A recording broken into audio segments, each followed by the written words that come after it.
Webcam microphone up close. Webcam microphone up close.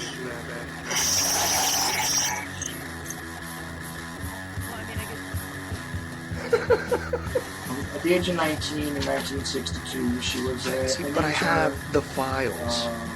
You know, I read the stuff at the National Archives, and I read these other things. I said to myself, how can that be possible? You know, pistols and fondle slap of choice. I don't know when that was. It doesn't really matter. Internet, professional wrestlers, and not Jesse Ventura style. It doesn't matter where the information comes from as long as it's real. It doesn't. It's hard to get real information because seriously, is it a bad size for these two sources? Whenever I try to prove out, you know, it's not. If you expect your government to tell you the truth, you're going to sadly disappoint another one of these things. Dear Lord, what a dirty old man, huh? Really? Can't be serious. Is this really how you want things to be? Come on. More hooker, eruptions? Eruptions, whatever. Like Dave Powers kind of... Really? Allegedly broadcast live from Pima Region 2, within the borders of the formerly united and currently occupied states of America. We bring you the Ochelli Effect. I damn sure know I'm an original. We have all these situations. I'd love to know why it takes 50 years, for That's that. for a 19-year-old girl to eventually get up to gumption to put these things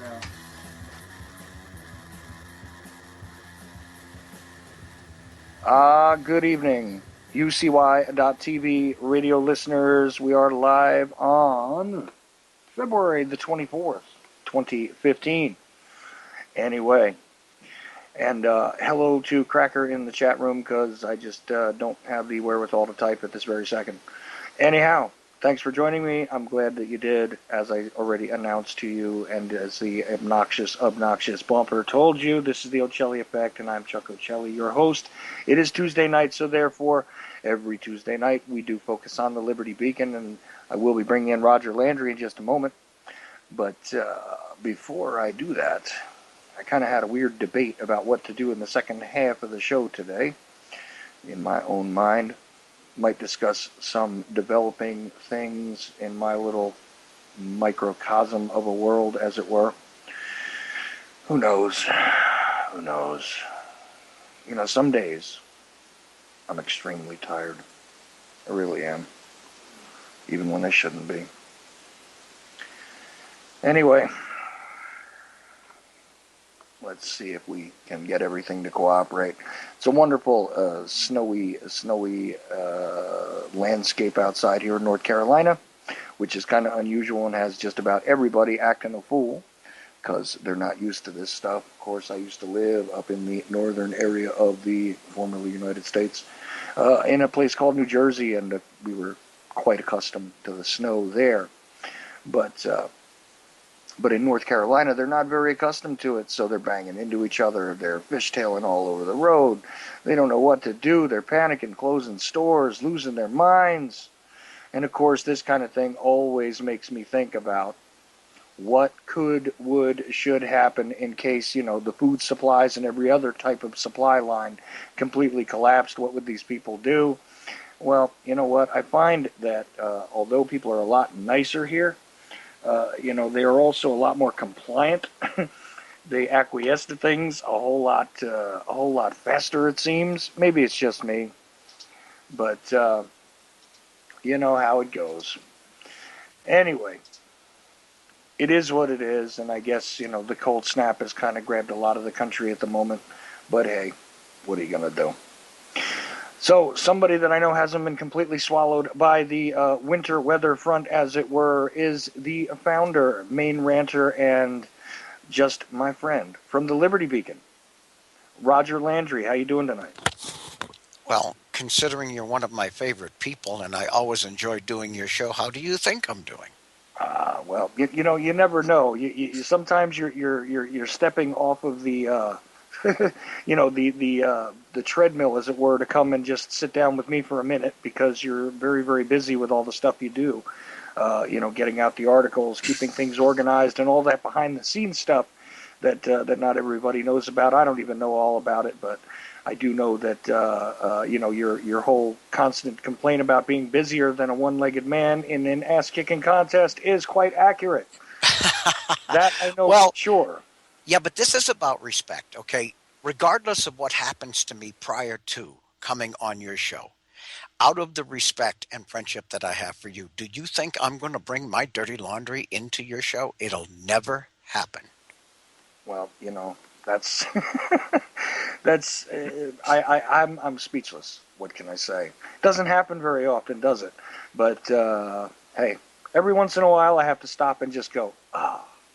No words, just a slight noise. And thank you, Roger. I do appreciate it. And you're one of my favorite people as well. And not just for all the great work you do, but honestly, I just like you. So there you Okay. go. Even if the listeners, guess what? I do. So you got to deal with Roger Landry every Tuesday. All right. Oh, my God. All right. I'm not saying they don't like you, Roger. You know that. Well, the thing of it is, this is not a popularity contest. If it was a popularity contest, then it would be faux, meaning it would be all be false. It would just be a front. I really don't give a damn who likes me and who doesn't, as long as they have enough intellect to understand that they need to hear the truth. I don't care whether they like me. I don't care whether they like the way I deliver the message. I don't care at all, as long as they can hear the message.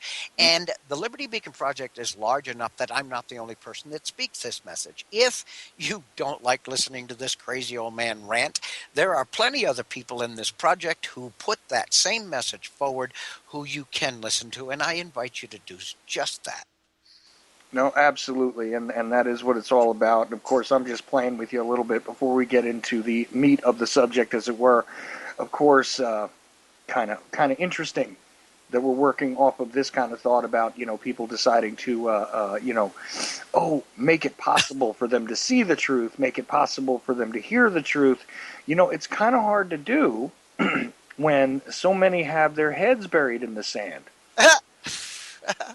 We talked about this last week. I think I said on your show last week I was writing this article and that it would be ready for your show this week. Yep, you sure did. And of course, now let's see if the browser will cooperate with me. Americans and the Ostrich Syndrome. And I've already put the link into the chat room if you're there at ucy.tv/TOE. If not, you can go there. If you're on your TuneIn app or whatever else, thanks for tuning in as well. But in case you haven't found it, I'm sure if you enter the word ostrich when you go to the Liberty Beacon, and that's the Liberty Beacon, all one word.com, you'll find the article. But in case you're in the chat room, there it is. Okay, that is the title of the article. And I got to tell you, I like the nature graphics, and I always like the graphic work you do as well. But we also got a little something else we're going to do at some point during this article as well. So, yes, yeah, we have a surprise for the audience, and it's something that I don't know how often you've done it, but it's the first time I've ever asked a host to do it. And there is a song in the article that is extremely germane to the topic, and I have asked you to play that song at the appropriate point in the article.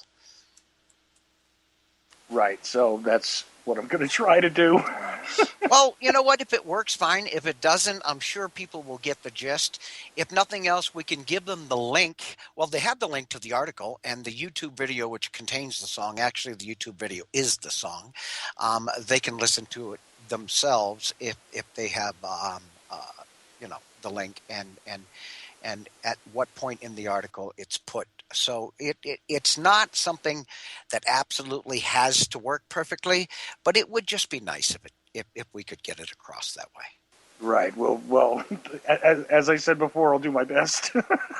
And your best is always good enough for me, Chuck. But I make no guarantees when it comes to doing this live, which I do love to do, and I'm so glad that you do this with me every week because, after all, it gives it a totally different flavor when you have this live. I mean, most of the times when you do pre-records, they're just the same as your live anyway. To be honest with you, I mean, I've taken a listen to some of these, rants on YouTube. Which, by the way, if you go to YouTube and you're on there, you can find plenty of the Liberty Beacon rants on YouTube as well, in video form. And a lot of times they just have banners like my show does. But the thing is, you can find him all over the place. And I guess I just wanted to point that out as well. So if you do go to YouTube, you can also just find Roger Landry doing a whole lot of things that sound like they might be live, they might be Memorex, but either way, the same message stays because you are rather consistent, my friend. So Yeah, and also what falls right into that same realm is that I don't have guests on my rants, and I don't take calls. It is a rant. It is an hour for me to put a message out. So the difference between putting up a pre-recorded rant and me doing a live rant is just about nothing. well, right. And like I said, it's not even as though you got a whole lot of editing or stop and start on any of that stuff either, because No. I can hear that. You just record it in one shot, it's done. So, Oh, yeah. Oh, yeah. When I get hot under the collar, I need to bleed off all of that. So an hour is just about enough time for me because I only I only deal with topics that I feel are vital to either the existence or the health of humanity. So they all piss me off. So doing a rant to me becomes very, very natural because the things I discuss in my rants do agitate me beyond belief. right. And of course, this would be one of them, the ostrich syndrome. That does bother me a lot because we constantly hear about the tinfoil hat wearers. We constantly hear about we constantly hear from people who feel that we are the fringe. But yet you look at polls that were done on things like GMOs. Over 90% of this country has voiced an opinion to have GMOs labeled. Well over 60% have clearly stated in these polls that if they knew something they were going to buy contained GMOs, they wouldn't buy it. We do know that over 1 billion tweets were sent to the White House to give the CDC whistleblower, Dr. Thompson, immunity to testify in front of Congress. We do know. So if you take all that and you put it into context, there are a lot of people out there who are aware to a specific level. It's just that they are very, very good at avoiding the spotlight. And without going into the text of the article, I'll leave it at that. Well, and I find that one amazing, especially with the GMOs, because, I was just doing, one of my general searches, which I do from time to time. And, I've told you about this stuff where I've turned up some of the strangest things by just, going and doing my slightly unorthodox searches on the internet. Spokespeople for Monsanto. If you don't believe me, go ahead and just look around for it. Spokespeople from Monsanto have actually said that those of us who are opposed to genetically modified organisms are actually elitists who don't believe in feeding the planet, because this is what they're doing with the genetically modified organisms and all of their advances that they have created and so on and so forth. It doesn't matter that it's not real food. It doesn't matter that it's, not anything that was ever on this earth prior to. It's all altered and therefore not precisely the same thing that it was before. But hey, what do I know? Let's stick a pin. I'm an elitist, apparently. Let's stick a pin into that bubble of asinine thought. Okay, that Monsanto has put forth. Genetically modified foods first started to appear in the breadbasket of the U.S., what we so proudly herald as what feeds the planet, okay? A lot of the third world, we ship a lot of grains out, a lot of corns out, so on and so forth. They started to appear in the fields in the mid to late 1970s. They actually really didn't start to hit our dinner tables till the late 80s, early 90s, okay? Prior to that, prior to the mid to late 1970s, the ingenious and industrious and hardworking farmers in this country were already feeding the world. And right now, I can show you statistics proving that the GMOs, after the first or second generation, their yield does not compare to the yields we used to have prior to GMOs. So via the GMO mechanism, more people on this planet would be starving, not less. But again, they don't deal in reality. They deal in sound bites that sound good. Well, right, and the guilt mechanism is always wonderful, and these are the things they ignore. These are the things that a lot of people do ignore, and again, back to that ostrich. Yeah. What do we picture when we think about an ostrich besides just a giant bird that happens to be at a zoo for no apparent reason? What do they like to do a lot? They do like to kind of bury their heads, and that's what this is all about. So let's get into the article, because I've already killed like 15 minutes with you, believe it or not. That's okay, because the article's not going to take that long. It is a multimedia article. Let me give everybody a warning up front. So there's going to be gaps in it, and the best way to get the full effect of this article, because it does contain a song and it also contains 4 videos. Obviously, we're not going to play the videos, which total up to maybe an hour and a half, close to 2 hours worth of watching time on all 4 of them. But the meat of the article will be self-evident, and I'll try and fill in the blanks where the articles are actually placed. But as Chuck has given you the link to the article, I strongly recommend that you go and enjoy the full impact of the article by watching the videos that are part of it. It is a full range multimedia article, and I like to do that. As a matter of fact, a lot of articles I put out today have the text, usually a recorded show or a rant I've done, and a couple of videos. So you cover the radio, you cover the visual, you cover the written text. And what that allows people to do is, some people don't want to read, they just want to go to the videos. Some people don't want to watch videos, but they do like to put a radio show in the background while they are doing other tasks. So I find that putting out multimedia articles pretty much ensures more retention by more people over the long run. Yeah, absolutely. And of course, when you're dealing in information like this, it's best to get it out every which way you can anyway. Might as well cover all bases, which you do in this article. So, all right, here we go. All right. Again, the name of the article is Americans and the Ostrich Syndrome. And right up at the top of that article is a split picture. The left-hand side has a man on the beach with his head buried in the sand, and the right-hand side of the picture is an ostrich with its head buried in the sand, and the title over the picture is Ostrich Syndrome. Mm-hmm. Okay. How many of my fellow citizens don't have a clue, or many of my fellow citizens don't have a clue as to what is actually happening to them, their freedoms or rights, or their very health? But the most damning consideration here is most don't want or pretend not to have a clue. Let me explain that.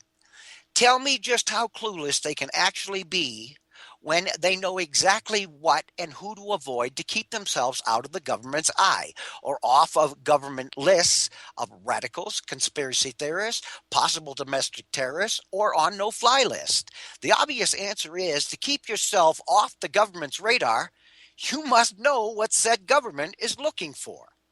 Under that first group of text that I just read is a meme. These are pictures I make up and circulate which have an idea or a thought on them. This meme reads the following: enemies of the state, those who will not believe or follow the words birthed from vessels of propaganda, corruption, complicity, or tyranny. Today, by this definition, America has a rising tidal wave of enemies of the state. If you push back against this, please tell me why this government is arming itself against we the people. All right, so that's the meme. Now we go to another block of text.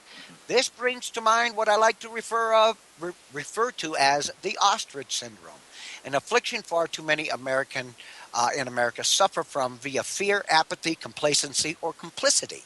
No, Big Pharma has no drug or vaccine for this affliction, and the government's prescription is more propaganda, forcing them to a heightened level of this syndrome, the ostrich syndrome.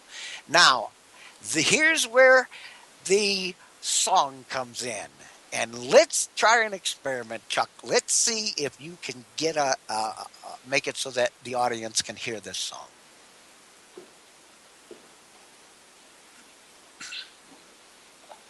This is a song we must use. I can't see you. Everything must be grand. Look at me, they can't see me as long as I've got me head in the sand. Peekaboo, it may be true. There's something in what you said, but we've got enough troubles in everyday life. I just bury me head. Let's see. I hope everybody heard that. Could you hear that okay, Roger? Whoop. Are you with me, Roger? Yes, I heard it perfectly, but that's just about 30% of the song. Yeah, I wasn't sure if it was going through. That's why I was. Going through perfectly. Keep it going. Okay. I can hear it perfect. Okay.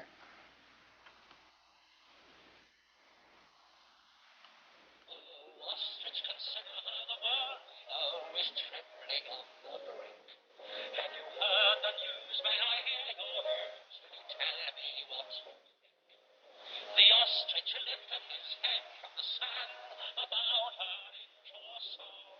You will please excuse the disturbing news. I have no wish to know. Ooh, peekaboo, I can't see you. Everything must be grand. Look at me, they can't see me. As long as I've got me head in the sand. Peekaboo, it may be true. There's something in what you've said. But we've got enough troubles in everyday life. I just bury me head. All right, I gotta put a stop to that just for a minute. Oi. Well, what's wrong? I think the message is coming across blatantly clear, don't you? No, you know what? It's coming across really well, but I want to make sure that it gets out on YouTube. And if we play the whole thing, they might give us a copyright hit or something. So, Anyway, listen, you definitely get the picture. I don't think we're going to get a copyright infraction as long as the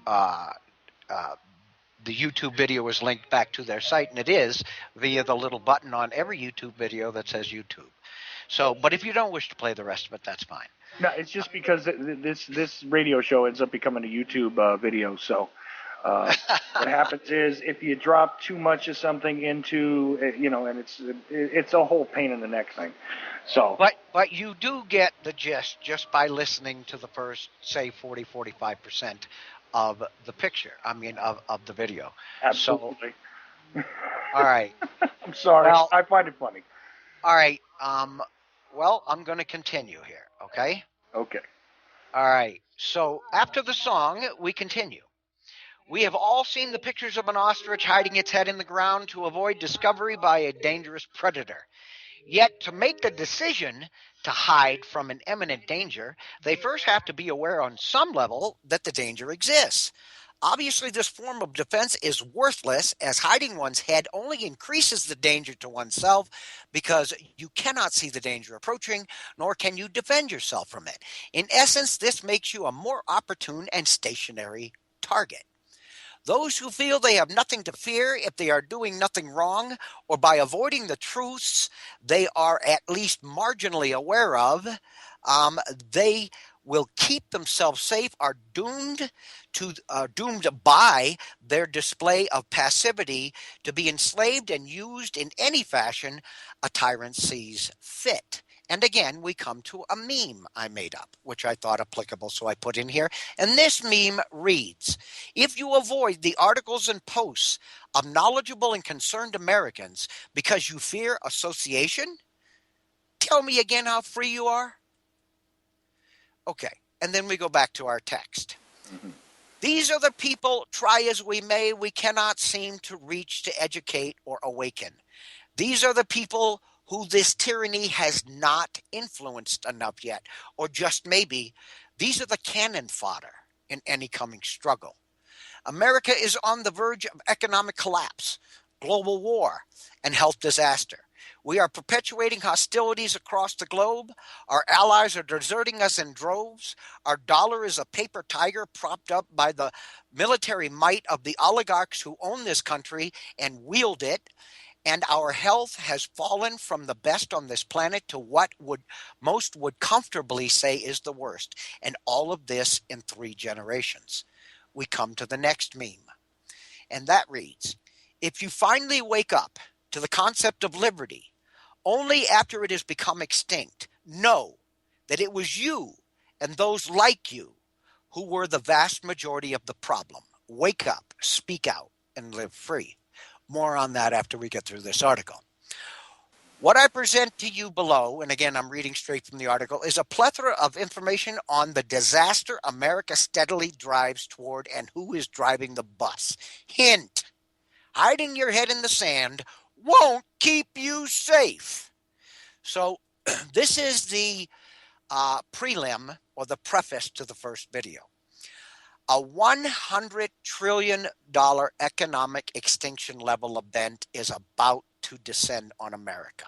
DUMBs, or deep underground military bases, are already being prepared. This is a fact. Again, I dare you to prove me wrong. I will send you an abundance of information to prove this is happening. Okay, deep underground military bases are already being prepared for high-level government officials, the military hierarchy, and the elites to ride out the massive civil unrest to closely follow this unavoidable event. The collapse of the dollar and the global economic system is inevitable. When we are talking about a derivatives bubble in the quadrillions of dollars, that's a number you would spend a long time putting the zeros down for. And also, the derivatives bubble contains more debt and more money in it, fake money, than the value of everything on the planet combined. So, collapse is inevitable. FEMA camps are ready across the country, and excuse me, the unprecedented arming of government non-military forces such as DHS, TSA, IRS, etc., intended only for use against we the people, is all but complete. This is not a guess, but it's easily substantiated. The video that prefaced is called CIA Insider, Project Prophecy 2.0. I strongly recommend you see it. Okay, let's go to the preface for the second video I wrote. Habeas corpus, due process, and so much more has gone up in smoke via the Patriot Act, the NDAA, and traitorous and unconstitutional executive orders. Where were the congressional defenders of the Constitution, the Supreme Court pushback, or the outcry from the mainstream media? Crickets chirp. And now we live under an oligarchy. Princeton study. There is a direct link that is a hypertext, 2 words, Princeton study, showing that the United States is now an oligarchy and no longer a democratically ruled society. We are a totalitarian government. The next totalitarian government.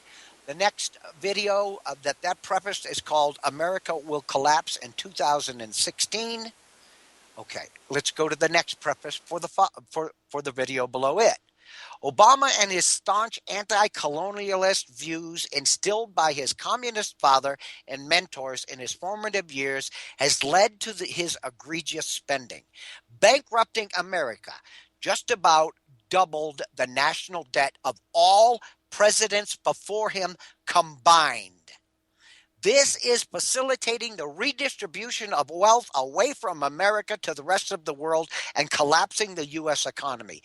Debt is Obama's weapon for the redistribution of wealth away from America. America has also inherited more enemies under Obama's leadership than ever in our history, and we now back and support both monetarily and militarily some of the most radical Muslim factions in existence. That video I just prefaced is 2016, Obama plans to take down America. So it's a slightly different title, but it's a totally different topic. Let's go to the next preface. The last video requires no introduction. This documentary lays out the plans for bringing America to her knees. a role our president was selected and groomed for by the caste who call themselves the elite. These elitists have clearly stated, clearly, on multiple occasions, that a new world order cannot be instituted unless or until America, especially the powerful middle class, is first brought to her knees. A clear signal to the rest of the world that if the freedom-loving and powerful Americans cannot hold out against the new world order, what chance do they have? And here's a shocker to everybody, because a lot of you might have already seen this. That prefaced an article called The Obama Deception. The mask comes off. And here is the text following that video. Never before in the history of this great nation has America been attacked both from outside and within with such calculated tenacity and intention. Today, we as a nation stand on the very precipice of total collapse. This is not a theory, a joke, a lie, or even an exaggeration. This is a fact that can easily be seen by any who don't have their head buried in the sand, like those who suffer the ostrich syndrome. And the article is ended with one more meme, and I made this up over a year ago, but it was so apropos to this article, I included it. And that meme reads, "For those who would bury their head in the sand to avoid the truth, reality is a persistent foe and your awakening is inevitable. The only choice you have is whether to meet it awake, prepared, and head on, or through the treachery of ultimate tyranny. Wake up and live free." And that's the article. Yes, it is, and normally I would have to, and I'm only going to qualify one part of this because I don't normally support the AJ Corporation, as it were, but the Obama Deception, despite a few flaws in it, is awfully interesting and necessary viewing. I am For most not a people. fan of Alex Jones in any way, shape, or form. But let me give you something that may shock you and your entire audience. I believe in putting out the truth. I don't care who says it.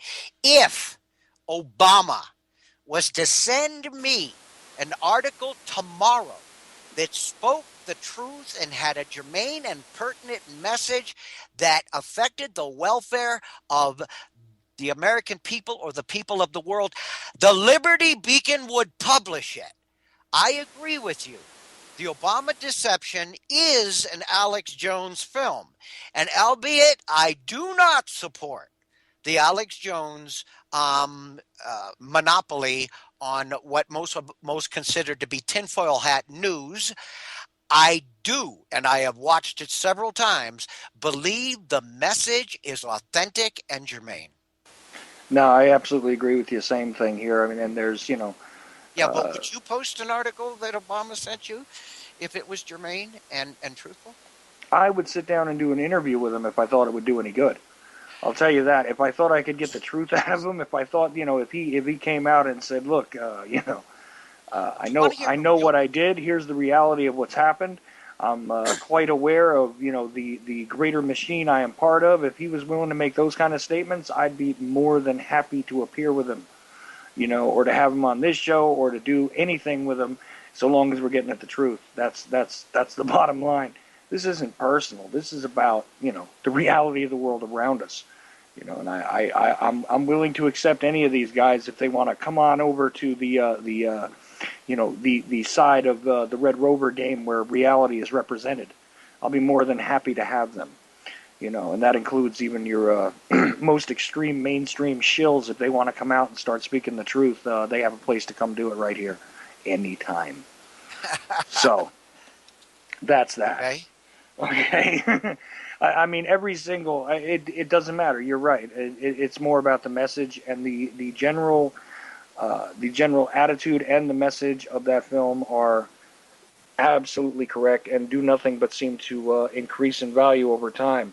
Again, not a fan of the corporation over there, but doesn't matter. The truth is the truth, and hey, Even if the New York Times wants to start printing the truth, I'll be more than happy to read them. Publicize them, use them as an actual news source at all times. Occasionally I just go to them for contrast just to see exactly how far the rabbit hole really goes, and get a good sort of coherent message out of the lying mouths, as it were. But other than that, no. If they were to start doing real news, I would absolutely support them and everything else. Do you want a real shocker? And I won't give you a lot of details on this, but would you like to hear a real shocker? Absolutely. Guess who we are, people within this project are in fact pursuing to do an interview for the Liberty Beacon Project, both audio and written. If you could guess anybody on this planet, who would you guess? And I'm not talking, I'll give you a hint, I'm not talking about an American talking head at all. Who would you pick? Not an American talking head. No, but somebody who has a huge presence in the true media and the new media today. Not by his own design, but has. And I've already given you a second hint. It's not a she, it's a he. I don't know who the biggest shocker would be, Roger. How about one more hint? His initials are VP.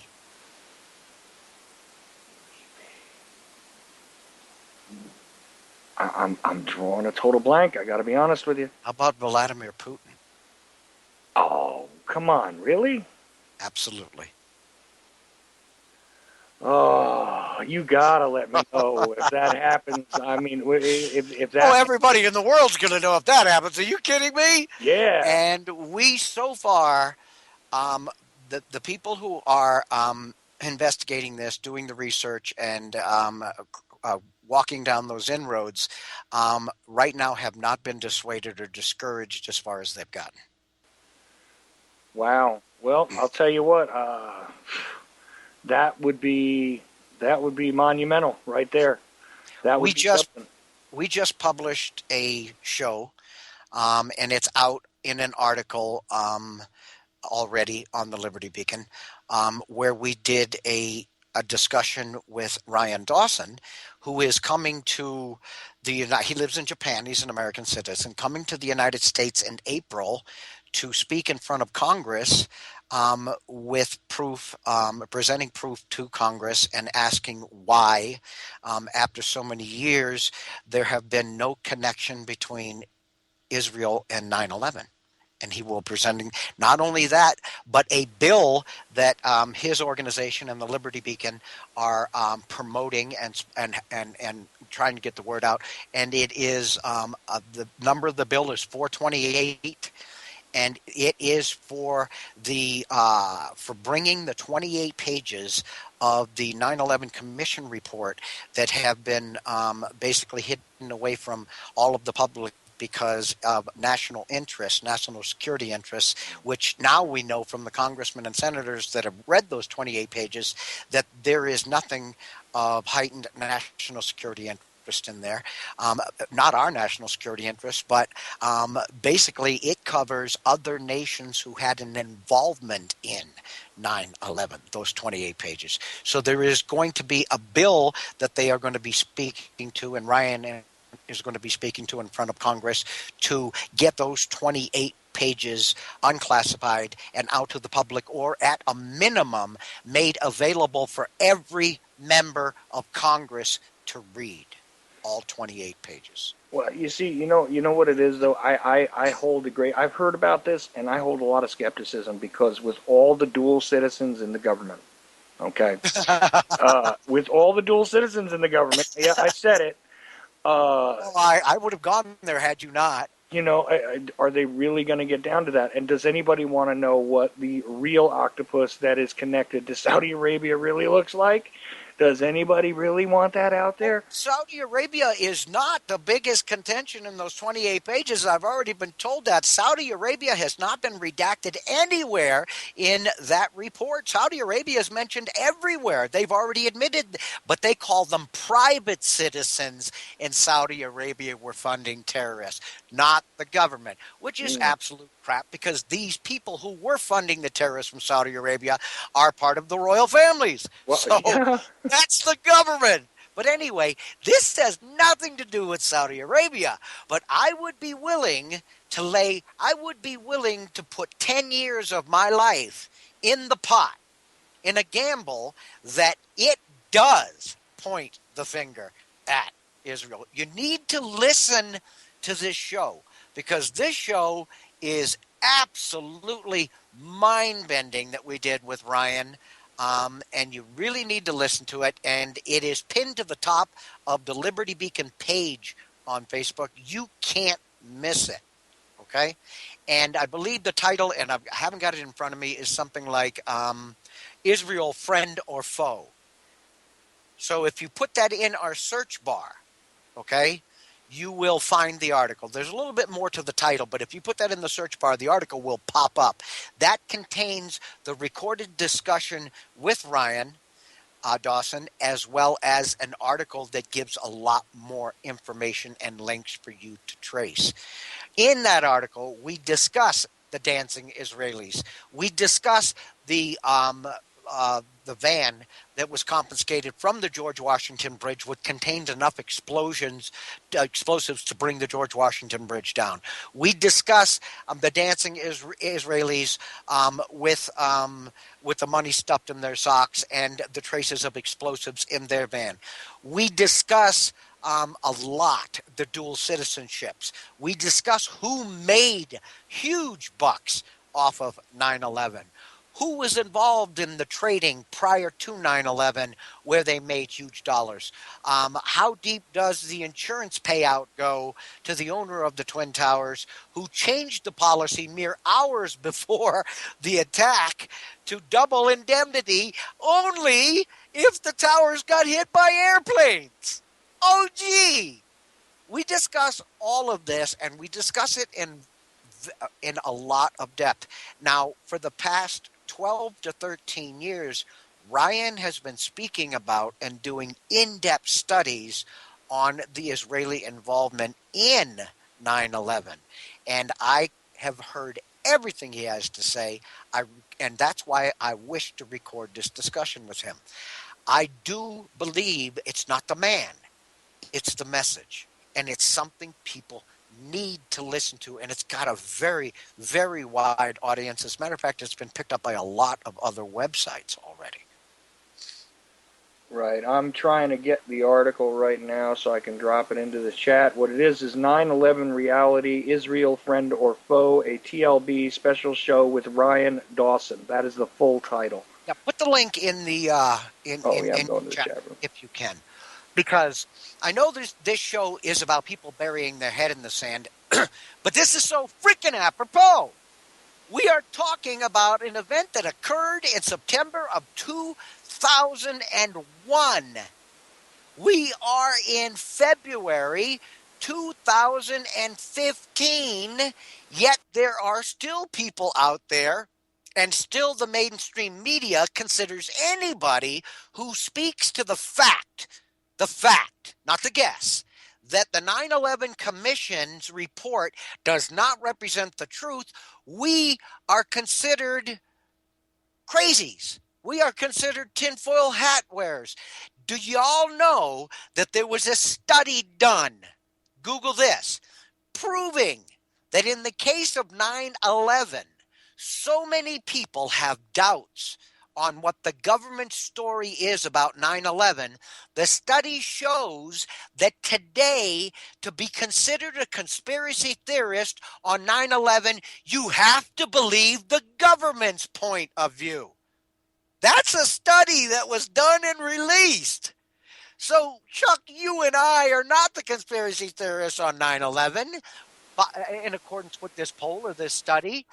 The idiots out there who refuse to see that Building 7 had a few small office fires, never got hit by a plane, but yet the entire 48 stories collapsed into its own footprint.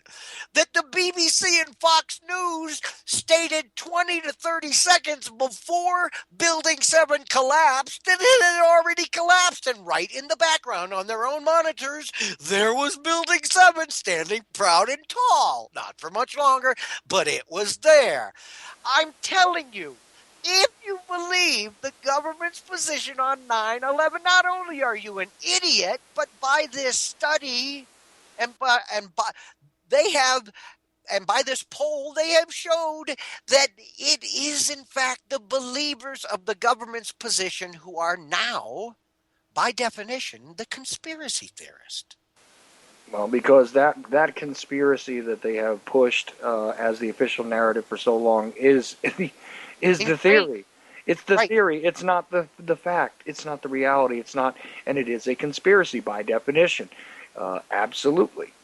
Okay. When you have so many people in this country that are, and this harkens right back to the opening on this article, when you have so many people in this country that are totally aware that something is drastically wrong with the government's explanation, but refuse to raise their voice and push back. Or when people like Ryan Dawson or the Liberty Beacon Project or Chuck Ochelli put out information on 9/11 and they avoid it like the plague. I'm going back to one of my favorite memes and I'm about to read it again. If you avoid the articles and posts of knowledgeable and concerned Americans because you fear association, tell me again how you are free. You're not. You are now a slave to the system. I must avoid these crazies.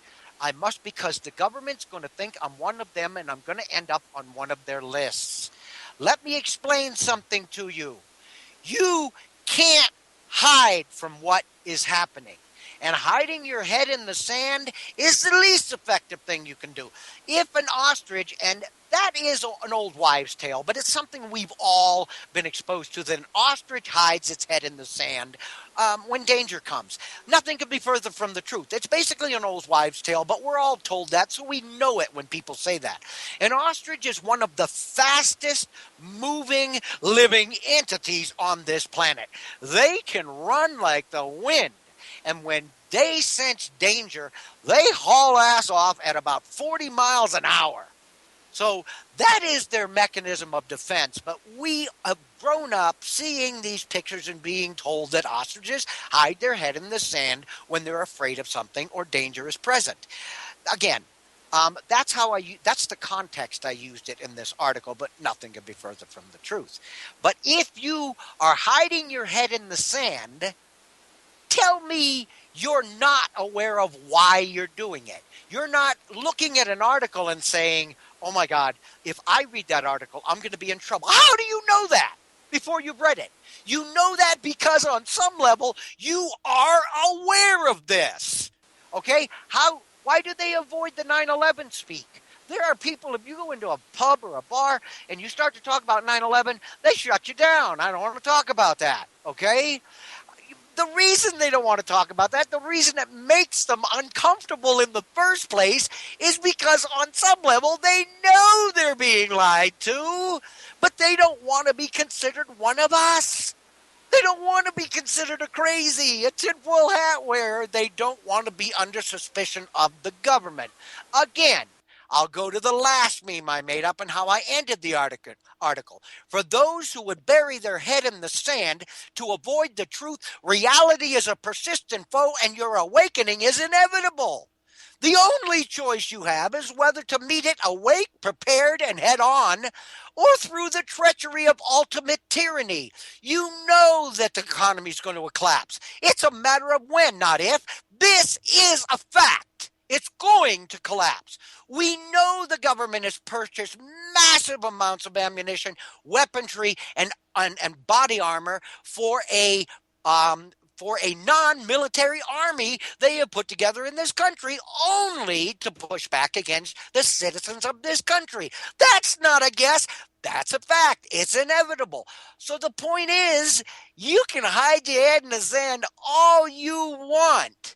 But when they come knocking on your door, the reality, again, the only choice you have is whether to meet it awake, prepared, and head on, or through the treachery of ultimate tyranny. I don't know about you people listening, but I want to see when something that's going to screw up the life of me and my entire family is headed towards me. And I want to be able to make some kind of a contingency, no matter how ineffective it's going to be.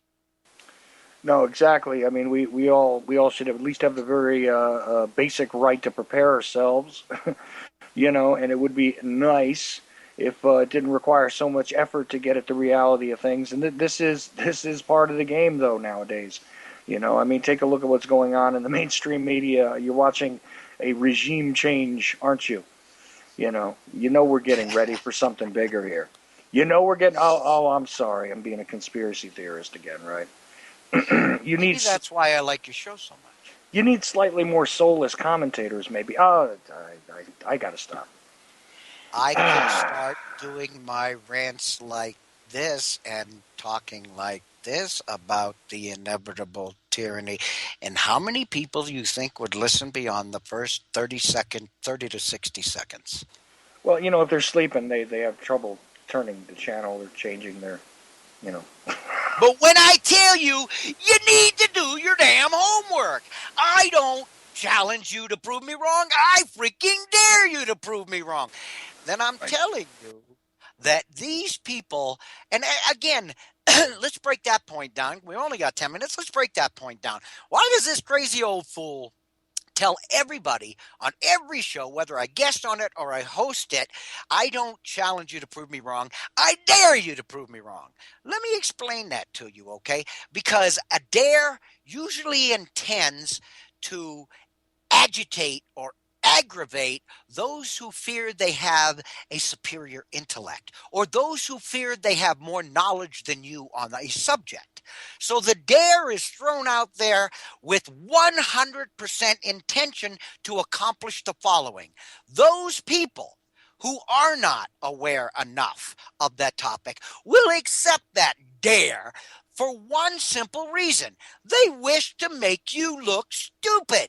They wish to take the wind out of your sail. So they're going to go and do some research with the intent of proving you wrong, with the intent of making me look stupid. And what they find out, the deeper they dig, because I only put facts out, is that not only was I telling the truth, but they found more information than I actually put out. Bingo! Mission accomplished. What I now have created via that dare is somebody who has even more knowledge. And do you think with that arrogance that drove them to make me look like an idiot in the first place, they're going to keep it all to themselves? Hell no. They're going to go out and say, guess what I know? And you know what? I can prove it. And you know what else most of them are going to say, Chuck? They're going to say, and if you doubt me, I dare you to prove me wrong.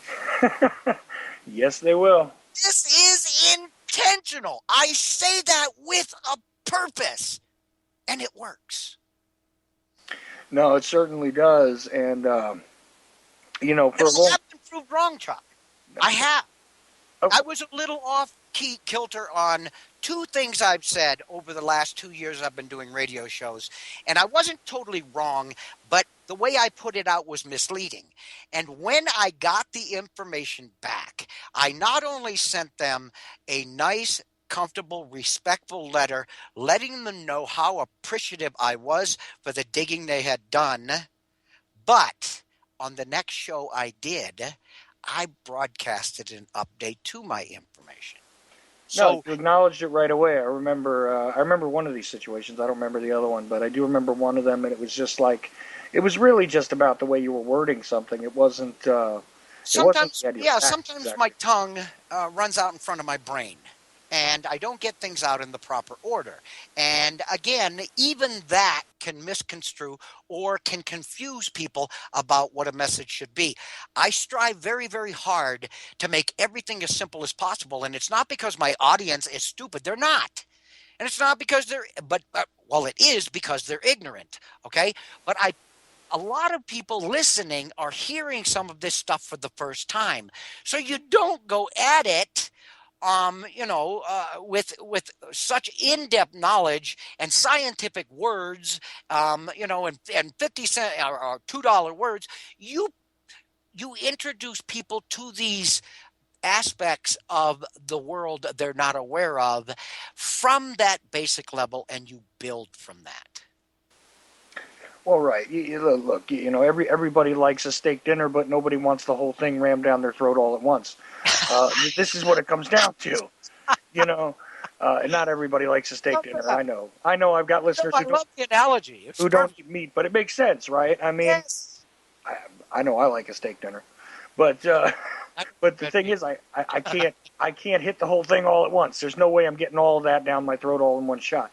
So you But start with the basic concepts to draw their attention, and every time I do a rant, it's always associated with an article which includes additional links. In the article you're looking at today, and the two articles Chuck gave you, there are either accompanying videos or there are accompanying radio shows and links. So it's never take this on my word. It's always, this is where you can find the information you just heard me spouting. right, verify. Always verify anyway. Double check your facts. Make sure you got multiple sources for them. This is the best way to go anyway. And I always tell everybody, no matter what I say, no matter what I, produce, no matter what it is, what kind of discussion I have on this show, I always say, look, think for yourselves, examine it for yourselves. Please, please do. Because you know what? I want to, and you know what? I know it was a thrill for you to have somebody sort of push back against you and say, you know what, you have this little bit off, Roger, because you knew the next time you were going to give that message, it was going to be better. And I also know factually that you'll credit somebody for that as well.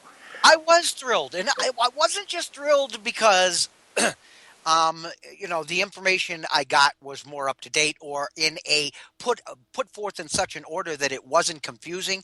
I was thrilled for two reasons on both of those cases. Okay, the first reason I was thrilled was because somebody cared enough about what I said, whether it was to take the wind out of my sail and make me look stupid or not. They cared enough to dig. And the second reason was when I sent them a very respectful reply telling them how much I appreciated. In both cases, I got back that they had a whole new awakening as to the crazy old man screaming on the radio, and they would spend more time listening to the Liberty Beacon shows in the future. This is winning. Absolutely. In capital letters.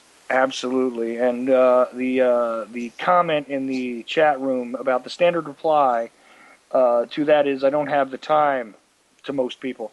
Yeah, that is usually what happens when you ask them to dig or you ask them to look into it for themselves. That is absolutely true. And it's a BS excuse. You know what I say to those people? Do you know what I say to those people? And again, one of the memes that was in that first article, the one I read, if you finally wake up to the concept of liberty only after it has become extinct, know that it was you and those like you who were the vast majority of the problem. No tyranny can exist in America if we, the people, stand up against it. We are the most powerful mechanism, not only due to our numbers in this country, but by the sheer presence of the Constitution and the Bill of Rights. We are the sovereigns.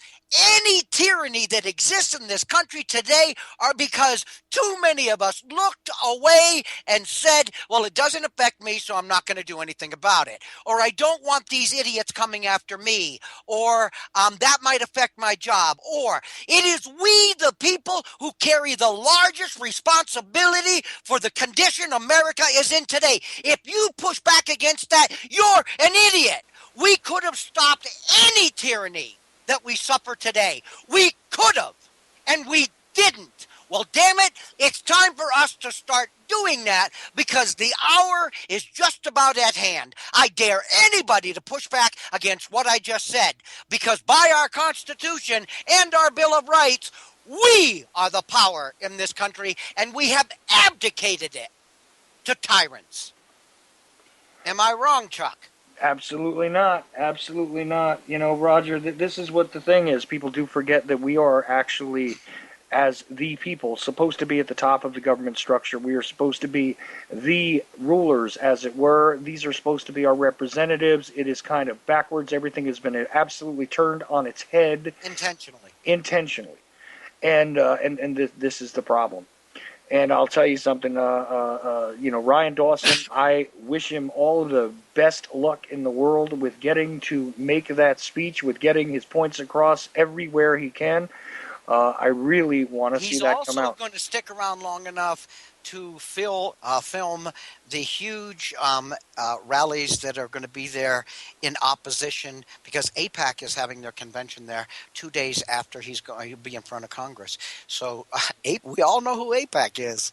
It's the biggest lobby and most influential lobby in this country. It is the Israeli lobby, and he will also be there for that, and they will be rallying against that as well. And it'll all be filmed, and we will put it all out.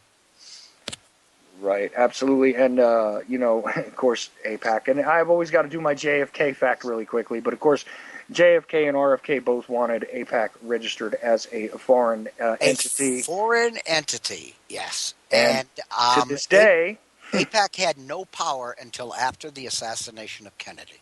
No real power. This is absolutely true. And, of course, their wishes were never to come to fruition. No. So, there you go. All right. I can't believe that you and I chew up an hour so fast every week. It does happen, though, Roger. I want to thank you. And, of course, everybody, you know, regardless of the articles that we brought up or whatever, there is tons of great information at thelibertybeacon, all one word, .com.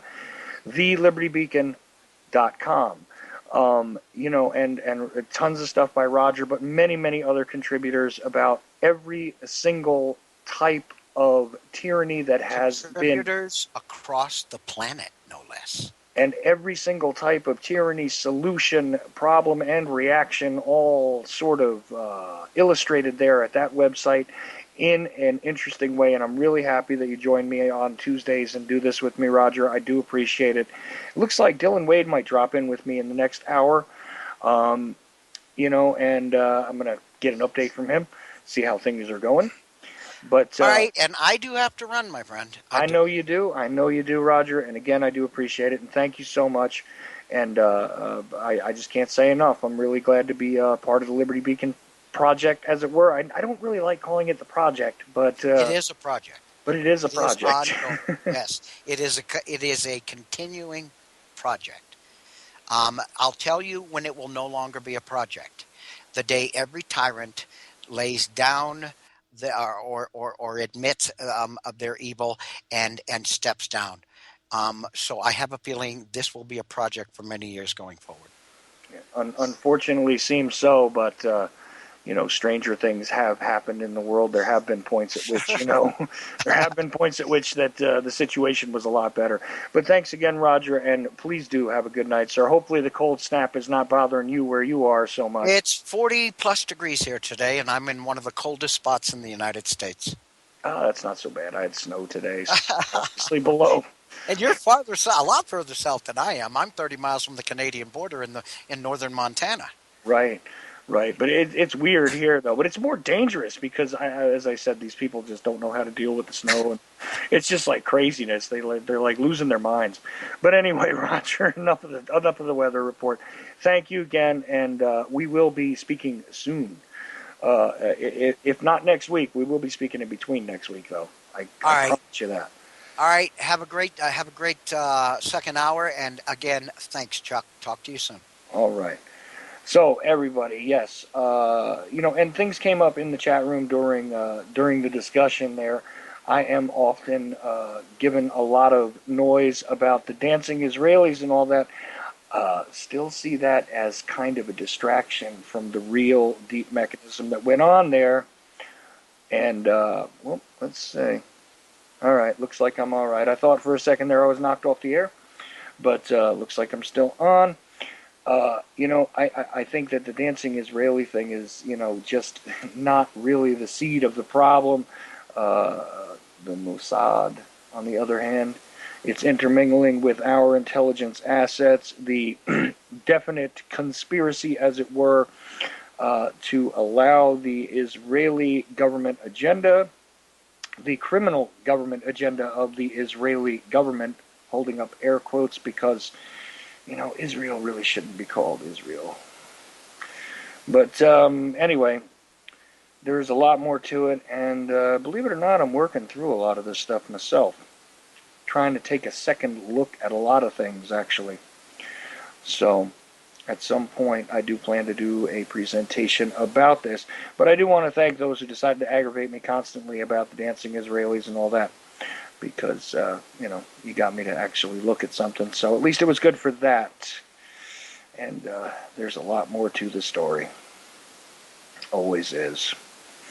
But I hope Ryan Dawson does get to do this, and I do hope that those pages get declassified, but, I don't hold out a whole lot of hope when it comes to getting the official answers from the government to prove my case. It doesn't work that way. It just doesn't. If you think that those declassified pages are going to help you out, let me introduce you to the world of JFK research. It usually just makes the labyrinth a whole lot deeper and worse. So, But I absolutely don't deny that we got a serious Israeli problem. Part of the scourge that is keeping our government from doing its job properly. Oh, Dylan. Hi. How you doing, man? Good. Can you hear me? Yeah, I'm hearing you loud and clear just fine. Alright, with the day I've been having with Skype, you never know. Yeah, well, what's the weather like up in Jersey, my friend? Because I'll tell you, we got snow here and these people are losing their minds. Oh, that must be fun. Oh, it's hysterical, man. Nobody knows how to drive in it. Nobody knows how to act in it. Every business closes, as soon as a little bit of white stuff lands. It's insane, Usually takes a couple of inches or at least a thread of it to get everybody to start emptying the store shelves and things up there. A couple, yeah, well, we had a thread of 4 inches and everything closed. Oh. Not today, but this has been a pattern over the past couple weeks. Well, hey, less school for you. So last time that I had you on, I was discussing the whole Charles Manson thing. Have you bothered to look into any of that? I've been sick since the last show, so haven't really gotten a lot of time. Yeah, I can hear that cold-like sound in your head. A little bit of nasal congestion sounds like to me. Yeah, this is I think the last stage of it. I think I'm almost through it. All right, cool. Anyway, Dylan does The Truth Speaks, and you can find it just by searching for The Truth Speaks all over the place, YouTube, a couple other networks, so on and so forth. And usually conversation-based, a whole lot like what I usually do. Yep. But a little different because Dylan is much younger and has a different perspective and really wasn't fully aware of who Charles Manson was. So, that tells you something. Not going to let that one go either. That's all right. Well, listen, even though you've been sick, okay, and now I got to close out browser windows here. Even though you've been sick, you noticed what's going on in the mainstream lying media lately? A little bit, yes. That newest attack in the Czech Republic. Oh, no. What I meant was all about the sock puppets that bring you the news. Brian Williams and so on and so forth, and the further expansion of, actually, gee, we're finding out they're liars. What a shock. And regime change also, get rid of this one, get rid of that one. Hey, a couple of guys die, a couple of strange circumstances, a new heart attack even, right? Oh, in that case, I can't say I have. Okay. Well, one of my favorite punching bags, as it were, in the mainstream media, excuse me, Bill O'Reilly. I saw that whole thing, yeah. That's the last thing I saw, though. Yeah, well, for those of you who aren't sick yet enough of his, killing somebody books, see, you're going to cough now, too. I think, no, it's okay. Mine's more like a chemtrail thing. Yours is just, you're sick, so it's okay. Yeah, my school decided fire drill on the literal coldest day of the year. Oh, of course. Why not? Yeah, well, Hey, how many of those twice. lockdown drills do you guys do a year over there? Uh, how many months are we in school? 10? Yeah. So 20? God, 2 a month Yeah, lockdown drills? between 10 and 20. Hmm. You don't have any more you don't have any more well, interesting. I don't know how interesting it is. You don't have any more depressing stories from your history class, do you? um, yes, yes, actually. Oh God. All right. Well, let me go through this little set of crap that I pulled up on O'Reilly here really quickly, and then we'll get into what happens in your history class, so I can get good and depressed right before the end of my show. Uh, So Bill O'Reilly, you know I'm going to take issue with him because he's got his Killing Kennedy book, you know, yeah, where he utilizes a guy like Rob Lowe to tell the story of how Kennedy died at the hands of Lee Harvey Oswald. And yeah, JFK played by Rob Lowe, who I know you're too young to remember, Dylan, but was actually caught up in a scandal with an underage girl and all that other good stuff, which was of videotaped. course. And Aren't they all? yeah, well, isn't that the fun part, right? Which one of these famous people has not been caught in a scandal? You know, and I also caught somebody making a joke, which I'm sure they got from somewhere else, that it's about time to give Bill Cosby the Lifetime Achievement Award from the Boko Haram sect over there. But, you know, I'm not so fascinated God. with Bill Cosby, although CNN is. Well, Hey. they're fascinated with everything that's irrelevant. Oh, yeah, and the worst perpetrators when it came to that missing Malaysia flight and all that. Anyway. Oh yeah, they were fun. They But were back, fun with that. but back to the supposed other side of the coin. You know, killing Kennedy, garbage book. Oswald did it, of course. Believe the Warren Commission because they got it right in the first place. Even though when I was an investigative reporter, I was fully aware of certain facts that shed all kinds of other light on the situation. But pay no attention to my time as an Inside Edition talking head. Just remember the spinning ass zone over there, or the whatever it is over there on Fox Not So Much News. Now, of course, the latest book is Killing Patton. You know, because he's running out of major historical figures, so now we have to go to the B team, I guess. What else we got here? I don't even know who he is, so he's not very good B team. Well, no, George S. Patton is a fairly, just Google him if you want, man. Believe me, he's a historical figure of, you know, worthy of note, but killing Patton, killing Jesus, killing Kennedy, killing Lincoln, what's coming next? I wonder. I still say I would really honestly pay for the book if it was killing O'Reilly. But, Why? I just made that joke today too. see, Man, my humor is becoming yours. Oh no, that's not good, man. You don't want to. I'm no, not it's the not guy to good. steal from. No, it's not good. No, I'm just not. I'm not very funny. I'm not very funny. Unless looks count, I'm not very funny. Okay. So, all right, what do we have to say, mainstream wise, about the mainstream liars? Well, why are they picking on O'Reilly about now? I wonder again. Let's see. Let's look at Huffington Post really quickly.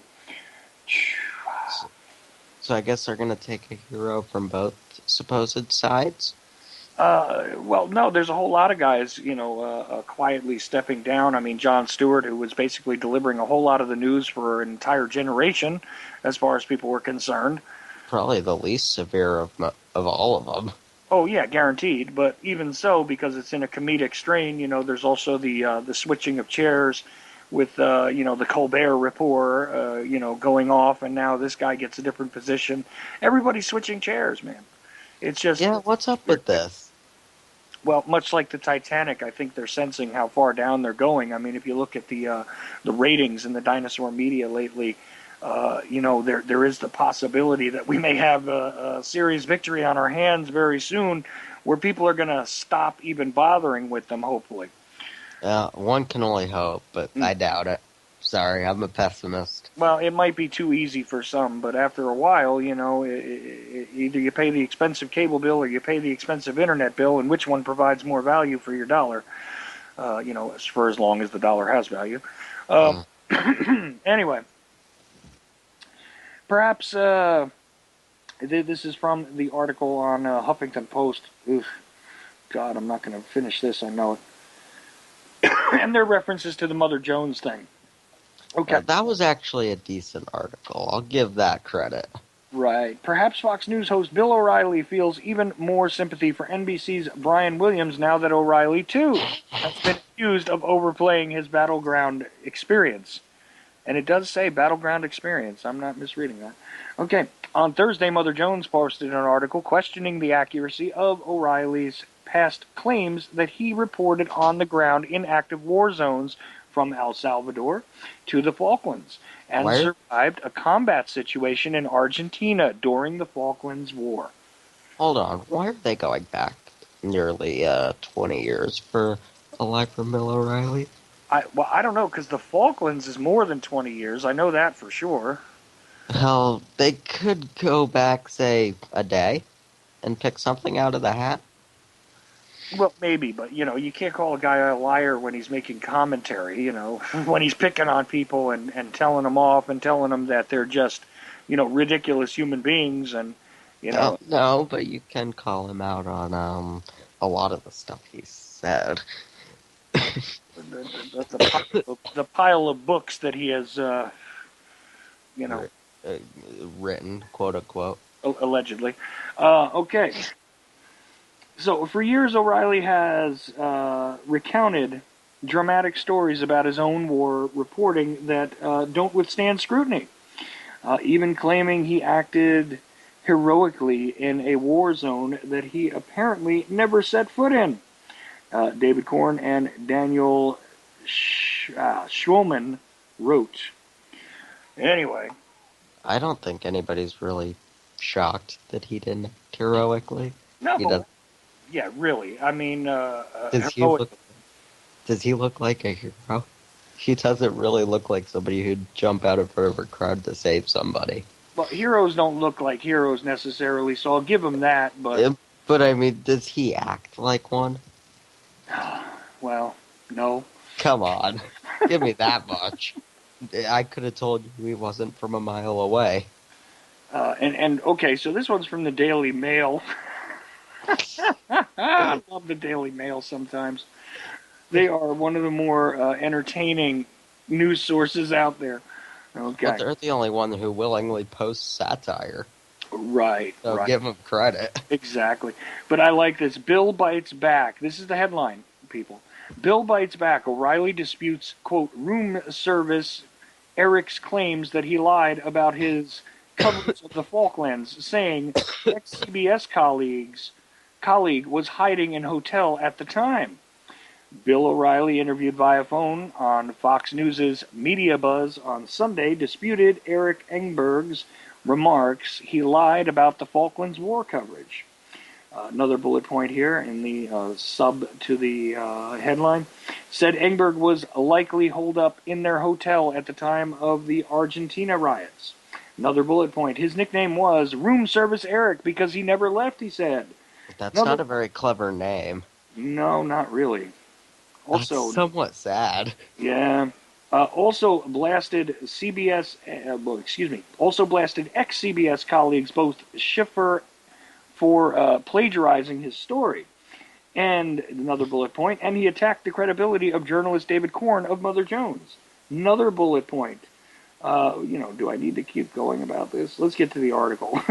Honestly, Chuck, the Daily Mail's article writing style is nauseating. Yeah, I know. It's just like, come on, man. How many subs to the damn headline do you need? Come on, guys. You don't need the bullet points. Give us the articles. We're big boys. We can read. Yeah, well, they do, and they do give you lots of pictures in case you missed these today. So it's all right because that's written for. I forget exactly what grade level they said it was written for, but not very high. When I was studying journalism, I think it was like written on a third grade level or something like that. And this is what the Daily Mail. That's ridiculous. It's kind of what the Daily Mail reminds me of. A well-read third grader should find it extremely stimulating. And meanwhile, it's like one of the last print papers out there. All right, anyway. For Fox News... A third grader will read print. Okay. Well, some do. I did. Yeah, but that was when Prince were around. Oh, thank you. Thank you. And I fell off my dinosaur, and Jesus laughed at me. Okay. So, Sorry, I no couldn't help problem. it. It's okay. It's okay. Fox News host Bill O'Reilly has hit back at a former CBS News colleague who accused him of lying about his on-the-ground coverage of the Falklands War, implying he was not at the protest at all. See, here's the bad thing: is the bullet points, kind of were already there. Like I guess it's so you only read the bullet points because these one-sentence paragraphs here, these one like almost run-on sentence paragraphs, are supposed to cover all the bullet points. I guess step by step. Don't they have an editor who has to approve this? Well, if you give $5 a day to a monkey, I guess you can name an editor. Anyway, in a phone interview with his network's Media Buzz program on Sunday, see what I mean? O'Reilly disputed damning Oh my remarks god. previously made by Eric Enberg, who also covered the Buenos Aires conflict in 1982. See, I told you it was more than 20 years ago. That's 30 years ago. Well, that's even worse.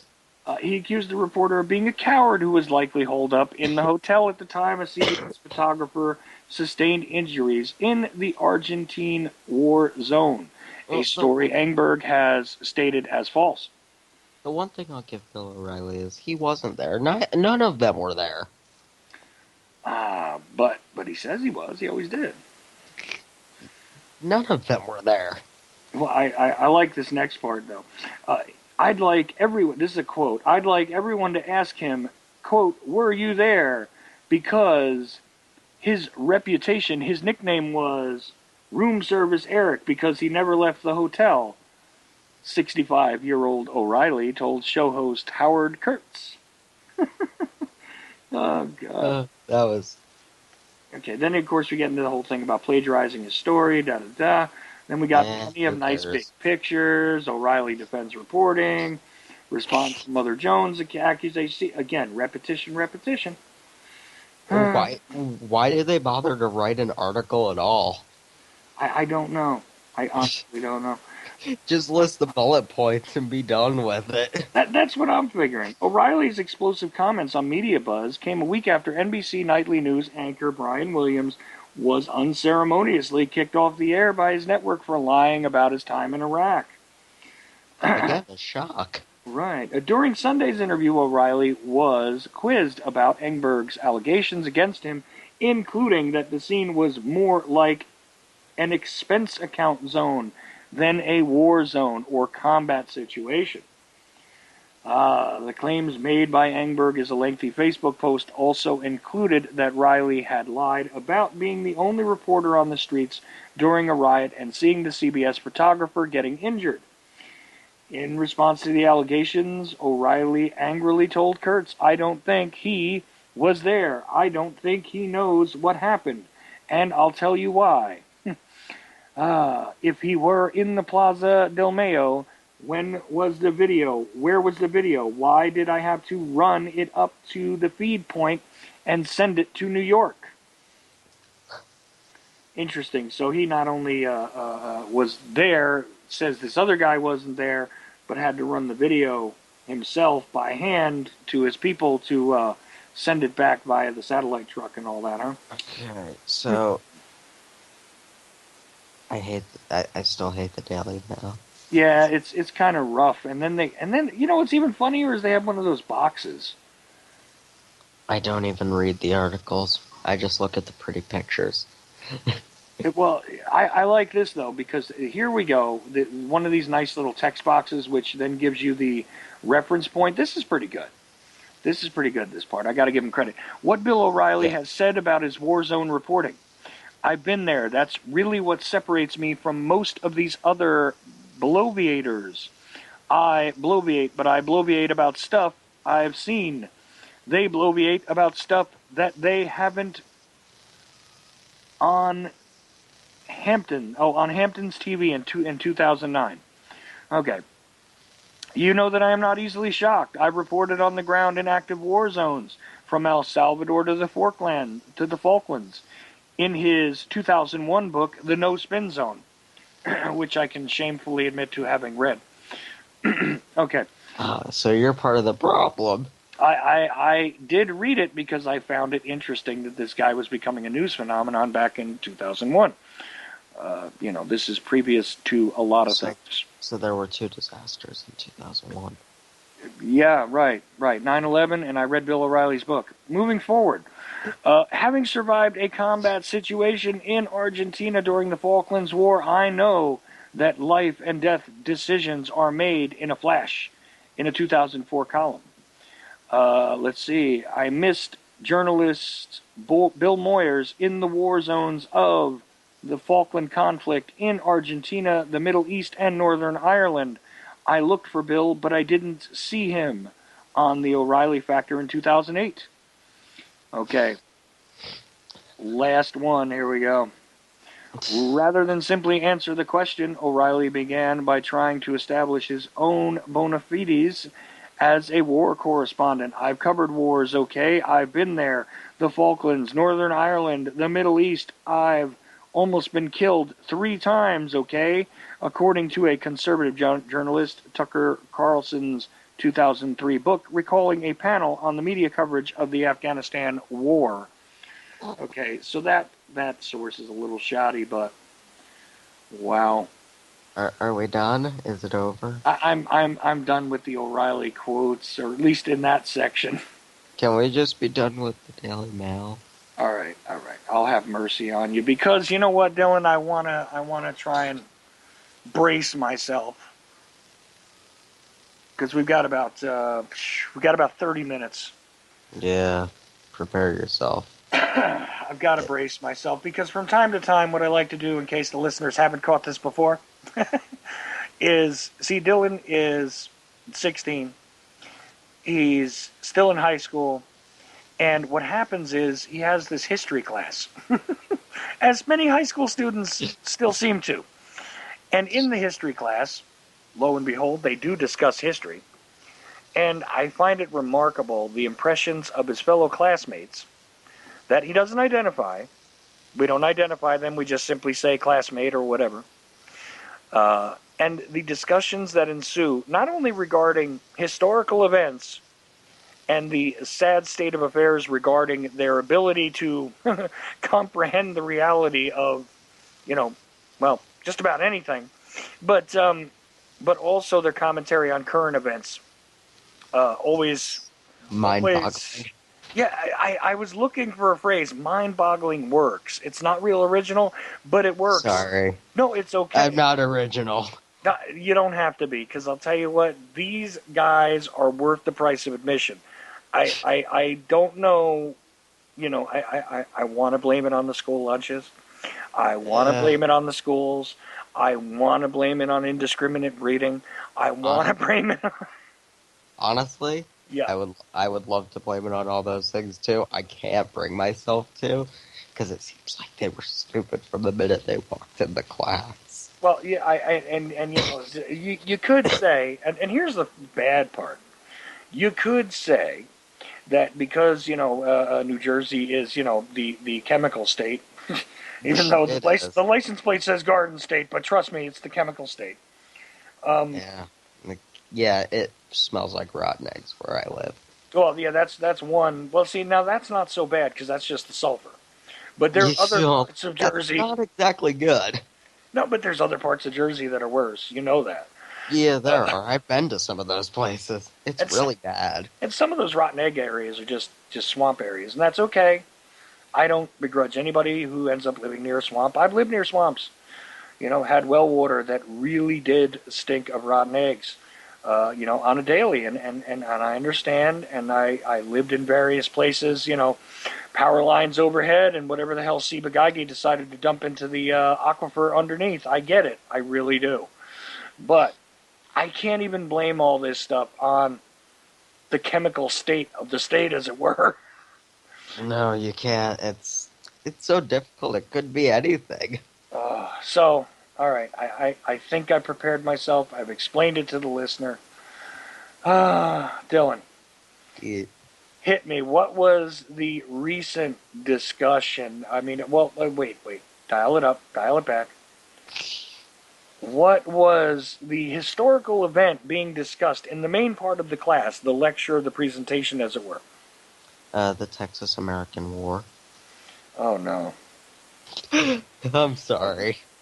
So one of the most revolutionary things that was probably taught to your class was that there is a lone star on the state, because at one point in time, the state of Texas was the Republic of Texas. Yes. This kind of thing, the annexation of Texas and all of that should have come up during that discussion. Of course, It all did. there is news in the news, as it were, about the annexation of Texas and the pushback against that, which, if anybody was listening to Jack Blood's show on Friday, I'm really strongly considering having some of those people from the Republic of Texas on this show, but we'll see if they want to come on with me, because I find this rather fascinating, and there is an argument to be had as to whether Texas is officially part of the United States if the paperwork was actually properly filled out, because, as you know, misplace a letter anywhere in government paperwork and you never know what might happen. But all jokes aside, there is a serious historical perspective to be had here. It's a red, white, and blue flag with a single star. It's the Lone Star State for a reason. It stood on its own. Discussion of the Alamo. All of these things could have come up during this discussion, did they? Yes, they all did. Okay. The history teacher gives it a fair attempt. I'll give him credit. He tries. No, that's the sad part about this, is I would love to blame it on the teacher. I would love to blame what you're about to hear on the teacher. And Dylan, just to qualify this really quickly, I didn't discuss this with you beforehand, did I? No, you didn't. No, but I guarantee you this is going to be one of those just, I don't know if I'm going to know what to say. But, okay, so he does a fair job of it. Gives you the, here's the map. Here's what the map looked like. Here's what the reality of the state of the nation was at the time, right? Correct. So he does all that. Explains annexation even. Actually, I explained annexation. Nice. That was a tough battle. Okay, so you explained annexation. Yeah, yes, that was a tough battle. Well, how? Okay, I'm not going to give you any fight. How did you explain it? I just gave them the definition, and they looked at me like I had 100 heads, and one person walked out of the room. Teacher? I don't know why. Teacher too? No, the teacher was in the room. Okay. No, I was just making sure the teacher didn't look at you like you had 100 heads either. Like, oh my God, I reached one of them. Well, he did look at me like he was confused. Well, I imagine it would be confusing among this group because, well, it's okay. You explained annexation. You gave him a definition. Okay. Yeah. And the lesson moved on, but then we move into the most dangerous of areas in your history class, which is where open discussion begins. Yes. So set the scene for me. You've learned some, but you already knew some of this history, and you understood what was being discussed, the terminology, etc. Yes. Okay. So what happened? Okay.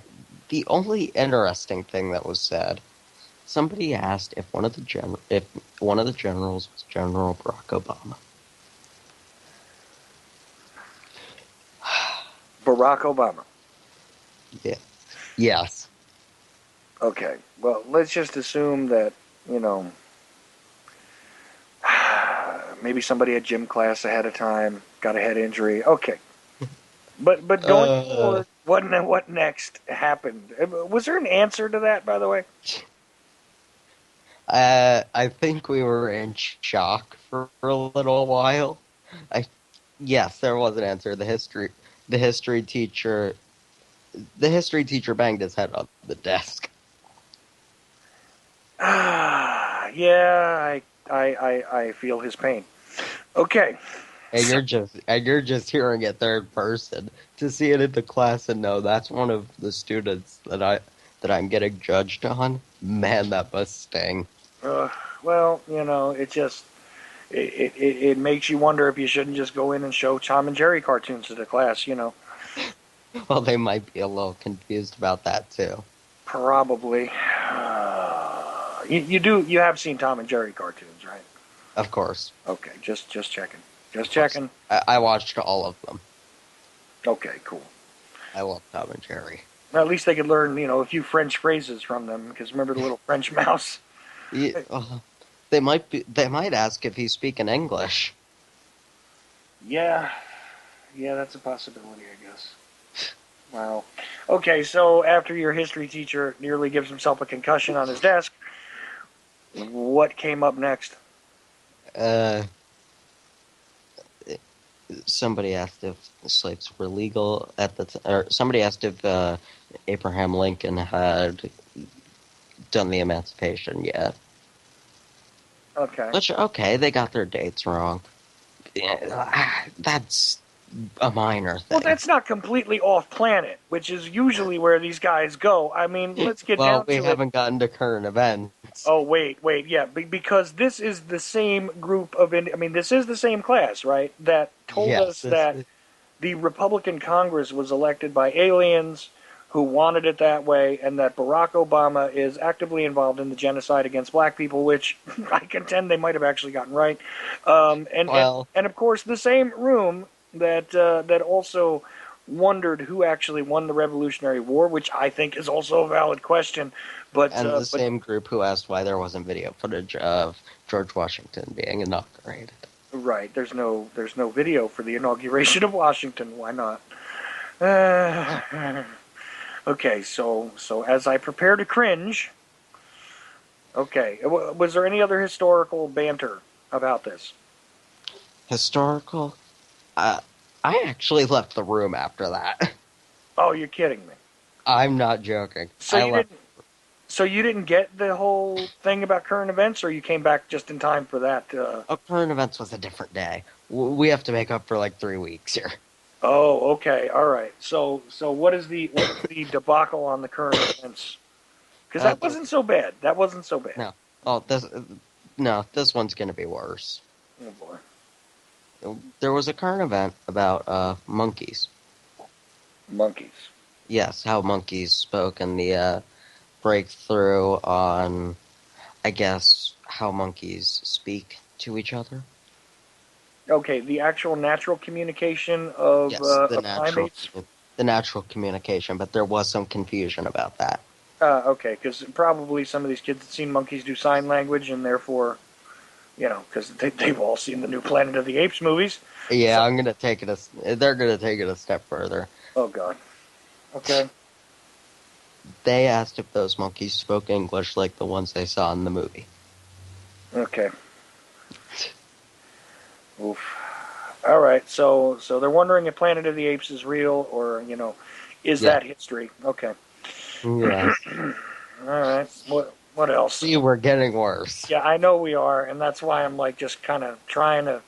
I'm trying to hold out hope, but I know you're going to dash it to the ground shortly. So go ahead. Yeah, they talked about the Mars mission, 100 people going to live on Mars.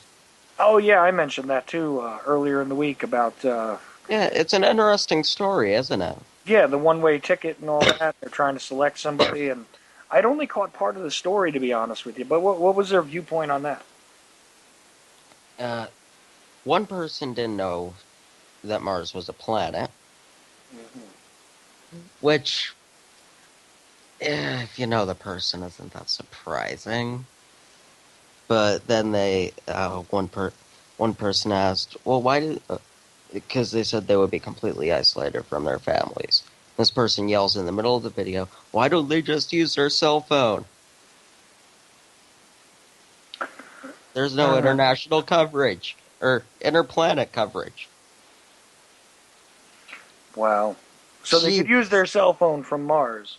Apparently. And not knowing that Mars is a planet. They only heard of the singer, which is even more sad. Wait, Mars. There is. Oh, that's right. There is a singer. Mars. Bruno Mars. Yeah, I forgot. I forgot about that. Does that have anything to do with him? Is that what the question was? Or No. no? It wouldn't even be that sensible, would it? No. No. Not even a little. All right. I know you're holding back. Tell me. No, that's one of the worst I've got. Okay. All right. Well, that's still pretty bad. Come on. No, they needing to use your cell phone from Mars. That's kind of funny, really. Yeah, that is. You know, that's how come they don't just use Skype? I mean, well, The apes talking. That's just sad. well, as long as they're not combining it and putting the apes on Mars, and therefore that's where Planet of the Apes actually happened. See, that would have been kind of entertaining. I would have enjoyed that. Well, I would have enjoyed that discussion. that would have been, yeah. I would have been entertained as well if I were you. Yeah. And my history teacher, I don't know what's going through his head, but he has this look on his face like, what have I done? Yeah, well, because he's waiting for the how far is Mars from Detroit? Question. Mars can't be that far from Detroit, right? And really, it's kind of... somebody wanted to drive their car to Mars. That's good, too. Well, if you could use a cell phone, they do have... If you can use Skype, you might as well be able to drive your car to Mars. Well, yeah, I mean, lots of cars are now, internet capable, so, it's all good. Of course, so they can obviously drive through the internet. Well, why not? You don't remember this term, but at one point they did call it the information superhighway. Well, no, I do remember. I do know that term. Oh, okay. And actually, that's with what my class has been able to come up with in terms of their crazy ideas. I wouldn't be surprised if somebody suggested that next week. Oh my! All right. So what else do we have over the 3 weeks that we missed so far in your history class? Cell phones on Mars and talking monkeys aside. And this is some history class too, by the way. Well, we do this every Friday. We watch a video showing the current events, and we have a class discussion about it. Did you have a class this past Friday? Yes, I did. Okay. Did it involve the Mars and the monkeys, or was it something else this Friday? It was the monkeys, not the Mars. The Mars was last week. Oh, okay. And what was before that? Right before that, the Grammys, I think. The Grammys. Yeah, that was the only thing they showed on our current event thing. Grammys, monkeys, and Mars. Nice.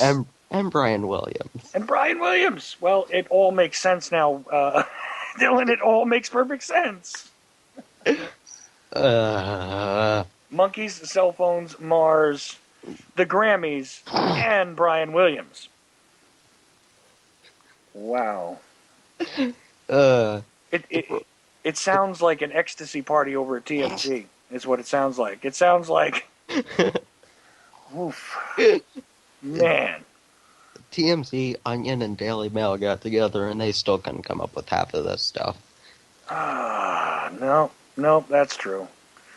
The Brian Williams one was fun. But what other history did you get to in your history class, I'm wondering? Besides the annexation of Texas. The Louisiana Purchase. Okay. Sacagawea, and Lewis and Clark. Okay.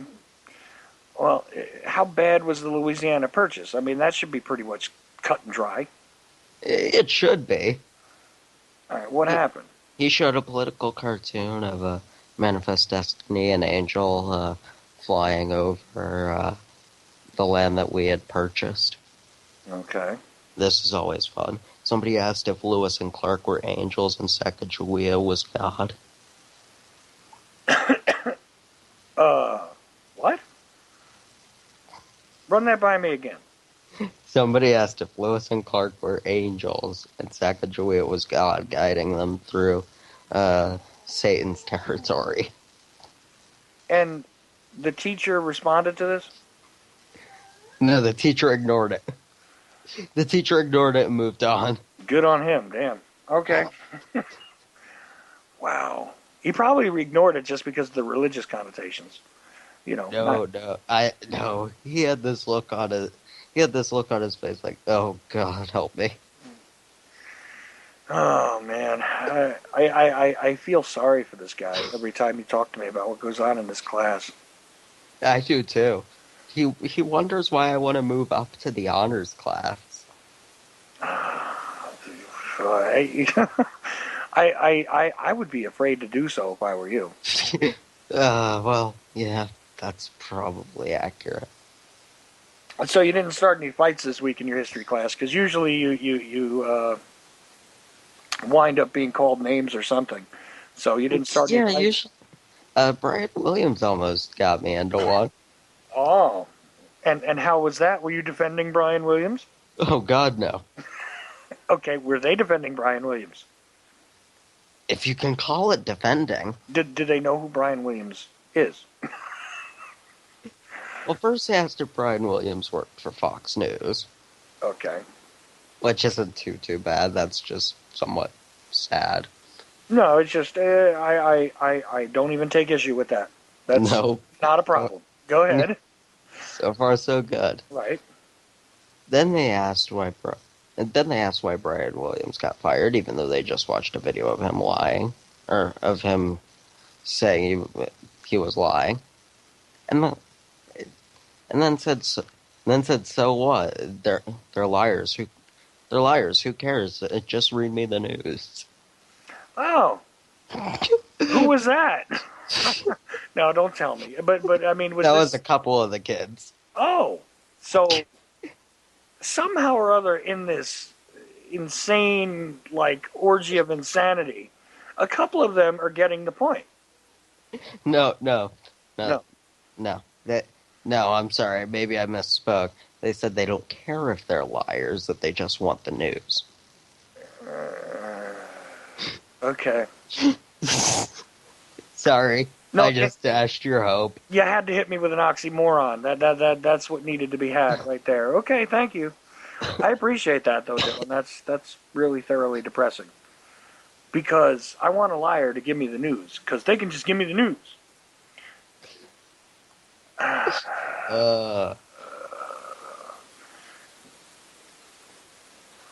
No,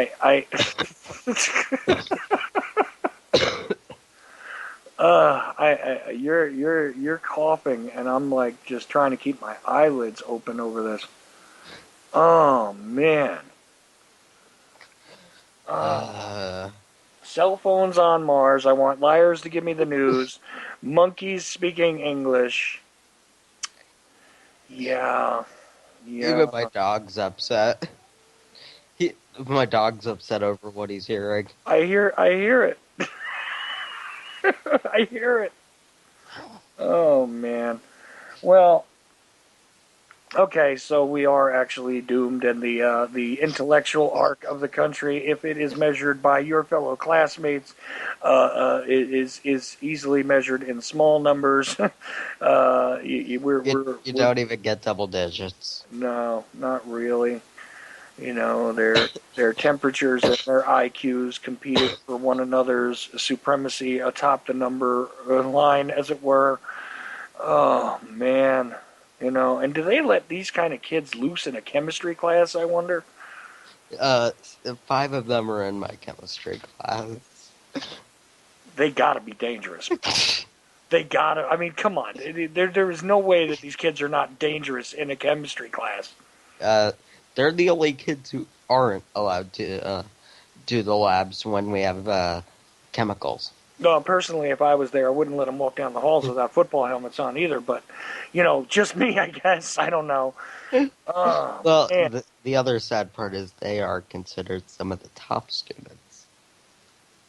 Well, you know, Dylan, that means you have absolutely no excuse for getting low grades. I'll tell you that, sir. I don't. I don't. I'm in the top 3 of my grade. Very good.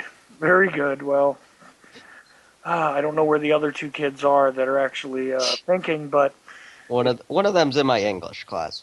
He and I like to sit there and have fun and pick at all the other students in the English class. We just like to argue. Oh, well. What do you argue? Wait, you're arguing in English class? Yeah, because the kids in my English class like to bring politics into every English book we read. We read The Crucible. Somehow that involves racism, and we had to argue about that for 2 periods. It's fun. Well, I will say that actually is kind of valid. To bring... It's valid. It's valid on the surface. The points they make afterwards, yeah, I don't know. Man. It's like, look, I can hit a target really, really well. Too bad I hit the wrong guy. You know, it's like scoring a headshot on one of your own troops. It's not good. Yeah, I see your point, but wow. Wow. Yeah. Well, listen, last 8 minutes here, and, want to thank everybody who decided to tune in for this wonderfully depressing second half of the show. Appreciate it. Thank you.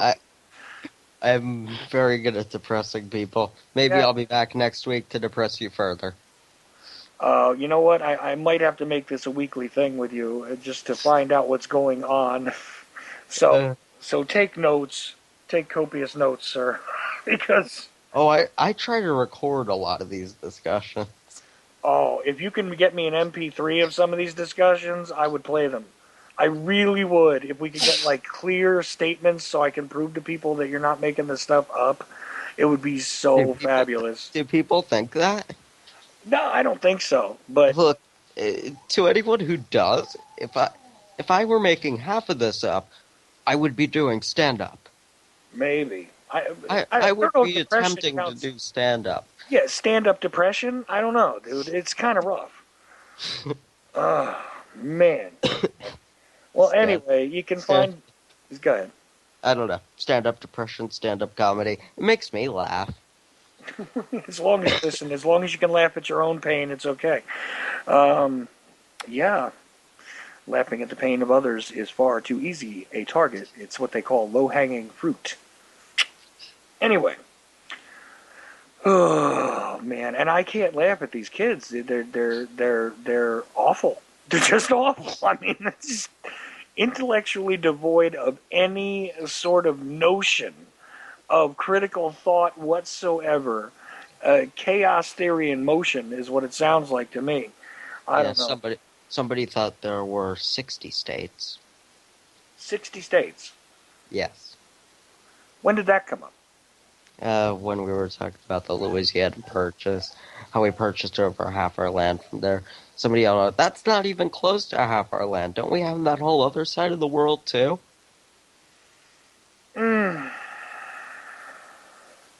They weren't talking about Alaska and Hawaii, were they? No, I don't think so. No. Probably there was, part of the United States was yellow on the map, and something else was yellow, too, because they reuse yellow. Yeah, they reuse yellow a lot on the new maps. Oh, man. Man, oh, man. Anyway, if you want to find Dylan's depressing stuff or other... I don't do this on any other show, so... That's good, but... Please tune in if you want something happy, because I try to make light of a lot of things. Well, right. It's hard to make light of this, dude. I bring my depressing stuff to you, Chuck, because you and I can just have a laugh at my pain. I do appreciate it. It's an exclusive for me to get a look inside of what the schools are like nowadays. Everybody complains about them, but let's talk about what's actually going on behind the fire drill doors and behind the what do you call those lockdown drills? Besides teaching for the test, besides teaching for the test and the fact that everything's too easy and the GMO lunches, it's really not all that bad. I mean, some of the teachers actually try, contrary to popular belief. Yeah, but look, you can blame a poor craftsman when they don't take their time and they don't have their effort. But when they have, poor materials to work with to begin with, what are you supposed to do? One of my teachers actually threw out the lesson plan on the first day. But that was my English teacher. Only intellectually stimulating class I have. The others are mind-numbing. Wow. Anyway, you can find Dylan if you just look for The Truth Speaks. And he doesn't discuss this on his show, just mine, because I'm just a glutton for punishment. So therefore, no other host could take this. I want to make sure that I feel good and depressed about the future of our country, the intellectual dumbing down of America in live radio discussion here on the Ochelli Effect. So there you go. Although if you think about it, 1% rules the world now. With any luck, the 1% who may end up ruling the world next time will be the 1% of our generation who has an IQ over 90. Don't hold your breath. I'm not holding my breath, but I'm just saying, with any luck. And you know what? I did forget to give out the phone number, by the way, because I was going to do that before.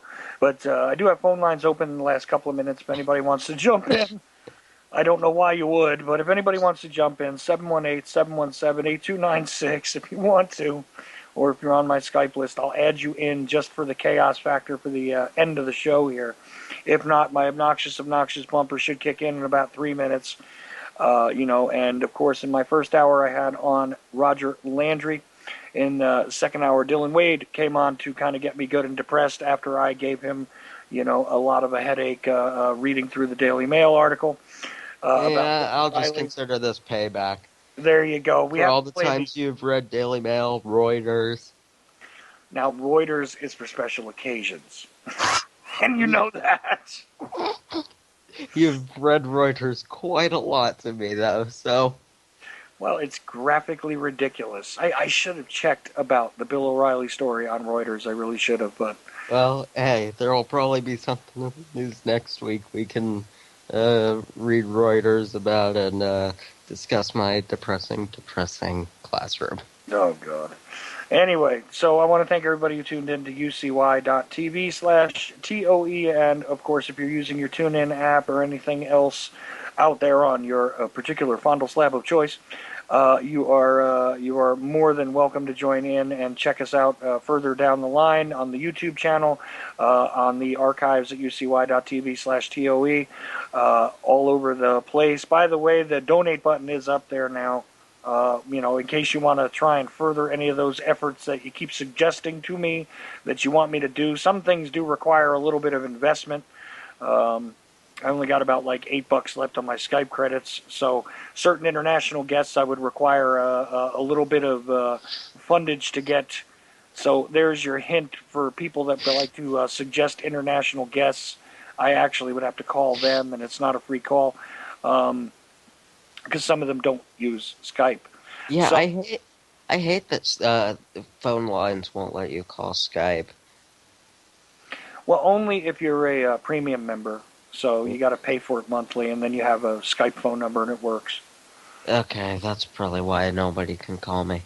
Yeah, that's what the trouble is. That's annoying. Oh, look at this. We got a phone caller. Wow. Let's see. Caller, you're on the air. Yes, I'm on the air. I'm responding to the thing you showed online, canned power over the internet. Say that again? It says canned power over to the internet. Canned power over the internet to the government. We'll make sure it's used fairly and distributed equally. Where did that come from?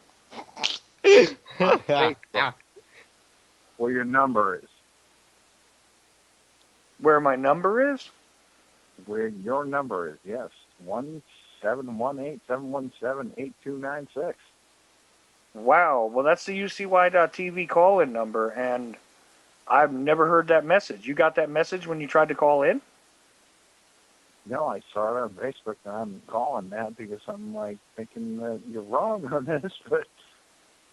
Wow, I got to check that out because I have no idea where it is. On Facebook, it says that where at the UCY page or at my page or what? Where did you see this? It's on Shane Abusol shared the anti-media's photo. Webcam microphone up close. webcam microphone up close.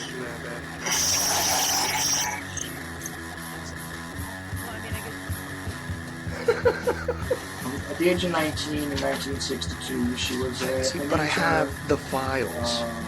You know, I read this stuff at the National Archives, and I read these other things. I said to myself, how can that be possible? The brain, you know, people's fondle slab of choice. I don't know when that was. Internet, professional wrestlers, and not Jesse Ventura style. It doesn't matter where the cartoon comes from, as long as it's real. It doesn't. It's hard to get real information because seriously.